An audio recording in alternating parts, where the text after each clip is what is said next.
Митинги на белорусско-польской границе, сколько военнообязанных в Украине и собрался ли Байден уходить? Обо всем этом расскажу подробнее в эфире «Нехта». Самое важное и интересные новости.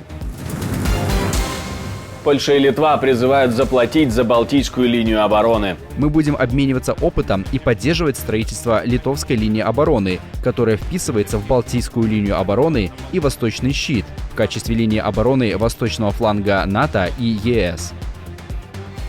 Есть ли у России мотивация к переговорам или к остановке боевых действий? Если будет контекст «давайте сделаем заморозку», они скажут: все, Украина сдалась, значит мы замораживаем. Байден постарается убедить конгрессменов поверить в него. Уже не как кандидат, все ли у него в порядке в качестве президента. Спасибо, что смотрите, спасибо за доверие. Не забывайте ставить лайки, оставлять комментарии, подписываться на канал. Не забывайте про кнопочку «Супер спасибо», так вы можете нас поддержать. Поехали. Министры обороны Литвы и Польши призвали другие страны ЕС и НАТО присоединиться к обеспечению защиты восточной границы. Они осмотрели участок белорусско-литовской границы под Вильнюсом.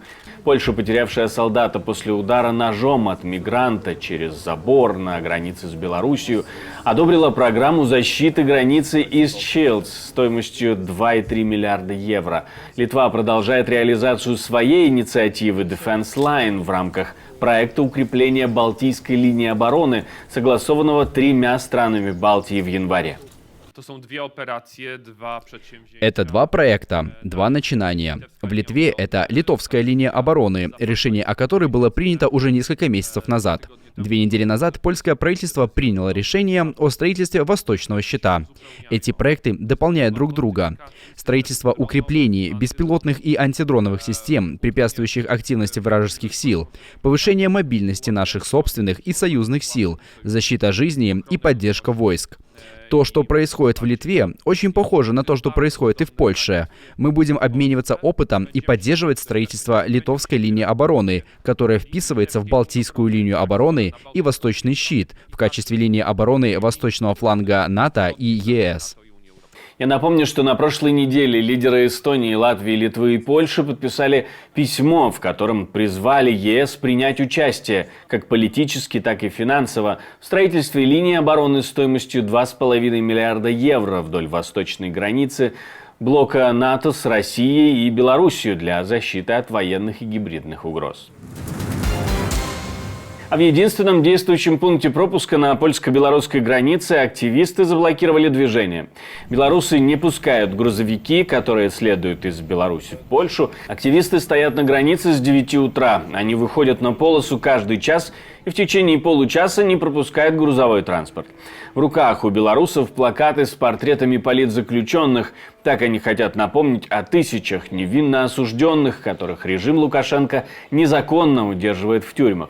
Акция длилась до 18 часов по местному времени. Мы проводим здесь акцию, которую анонсировали, и она направлена на то, чтобы донести до Лукашенко позицию. Она озвучена на этом плакате, и здесь все эти тезисы переданы. 2 конкретных пункта: освобождение политических заключенных в Беларуси и прекращение миграционной войны, которую Лукашенко организовал на белорусско-польской границе. Мы считаем, что есть уникальный инструмент, каким образом этого можно достичь.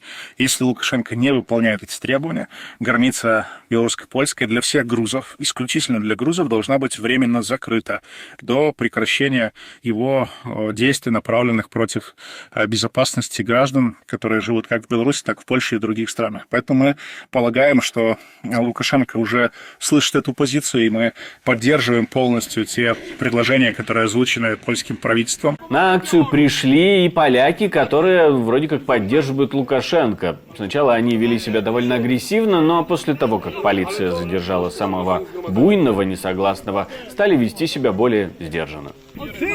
Ты мне будешь рассказывать, что мне делать в Польше? Участники акции говорят, что не хотят настраивать против себя перевозчиков, поэтому не блокируют движение полностью. Наша команда существует благодаря вам. Поддержите ее, чтобы мы могли продолжать нашу работу. Группа экспертов в области внешней политики призывают НАТО не принимать Украину в альянс на Вашингтонском саммите. Они написали по этому поводу письмо, которое опубликовали журналисты «Политико». Чем ближе НАТО приближается к тому, чтобы пообещать, что Украина присоединится к альянсу после окончания войны, тем больше стимул для России продолжать войну.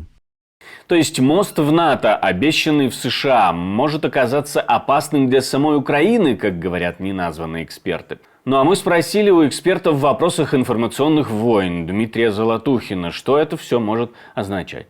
Таких писем уже было, я видел, десятки. Немецкие, культурные деятели просили Шольца ни в коем случае не давать оружие.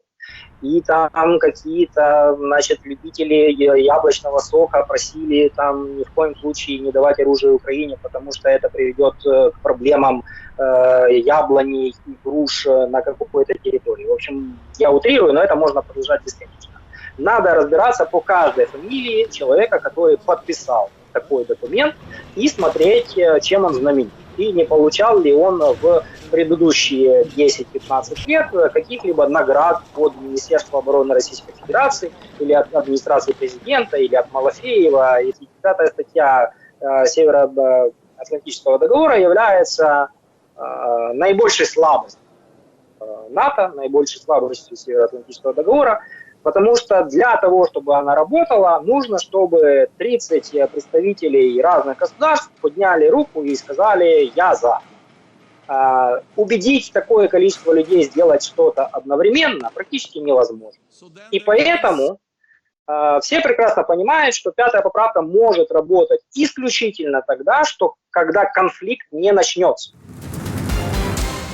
В Украине не могут назвать точную цифру военнообязанных. Там знают количество мужчин от 25 до 60 и количество забронированных от мобилизации. Об этом говорит народный депутат Украины Дмитрий Наталуха. В Украине больше 11 миллионов мужчин от 25 до 60 лет, из них забронировано 565 тысяч. Официально трудоустроено более 2,5 миллионов мужчин. Это наемные работники мобилизационного возраста. Остается неизвестным, сколько военнообязанных из этих 11 миллионов.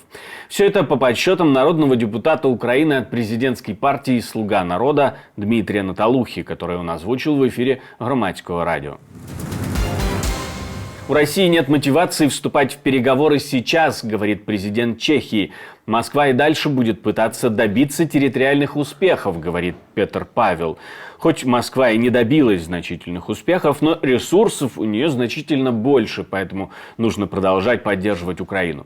Раньше Путин говорил, что готов пойти на переговоры и вообще всегда готов к переговорам, если Украина полностью покинет территорию Херсонской, Запорожской, Донецкой и Луганской областей, ну а также откажется от вступления в НАТО. Так собирается или не собирается Россия идти на переговоры, или замораживать конфликт, останавливать боевые действия, или все это блеф, мы спросили у экспертов в вопросах информационных войн Дмитрия Золотухина.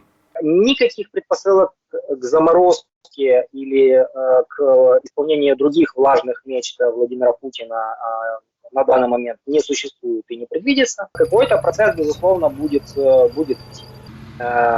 Какой-то процесс поиска решений. Но заморозка это или не заморозка, это вообще вопрос категорически неверный, неправильный, потому что он, очевидно, в любом случае будет использоваться российская пропаганда.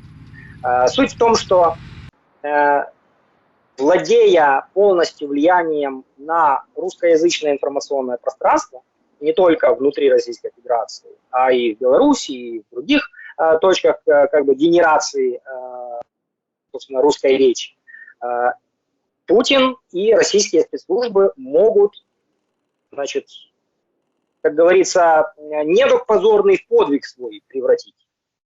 Поэтому, если будет контекст «давайте сделаем заморозку», они скажут: все, Украина сдалась, значит мы замораживаем. Если будет контекст «не, заморозки никакой не будет», все, Зеленский, значит, убивает, потому что он хочет остаться при власти, и поэтому он не хочет остановки войны.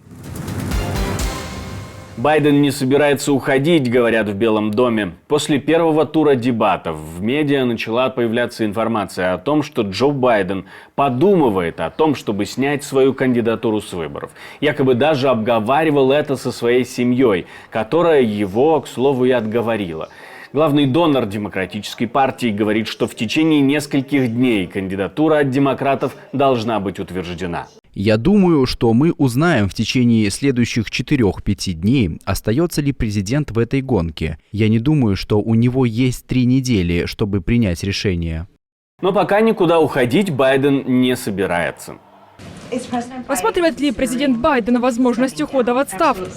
Абсолютно нет. И вы слышали об этом непосредственно из предвыборной кампании. Однако опасения по поводу того, сможет ли он быть президентом еще один срок, растут. Губернаторы-демократы Нью-Йорка, Миннесоты и Мэриленда заявляют, что поддержат переизбрание Байдена после откровенного разговора с ним о его выступлении на дебатах. На встрече присутствовали вице-президент Камала Харрис, 24 губернатора-демократа и мэр Вашингтона. Байден пытается развеять опасения, которые губернаторы и многие выборные должностные лица испытывают по поводу его выступления и, честно говоря, по поводу его возможностей. Выступление на дебатах было действительно плохим для Байдена, но тогда, я думаю, вопрос в том, что сможет ли он убедить своих демократов, сможет ли он убедить губернаторов, сможет ли он убедить членов Конгресса в том, что он способен продолжать и будет действительно сильным кандидатом. И потом, уже не как кандидат, все ли у него в порядке в качестве президента. И эта встреча, я думаю, должна помочь в этом.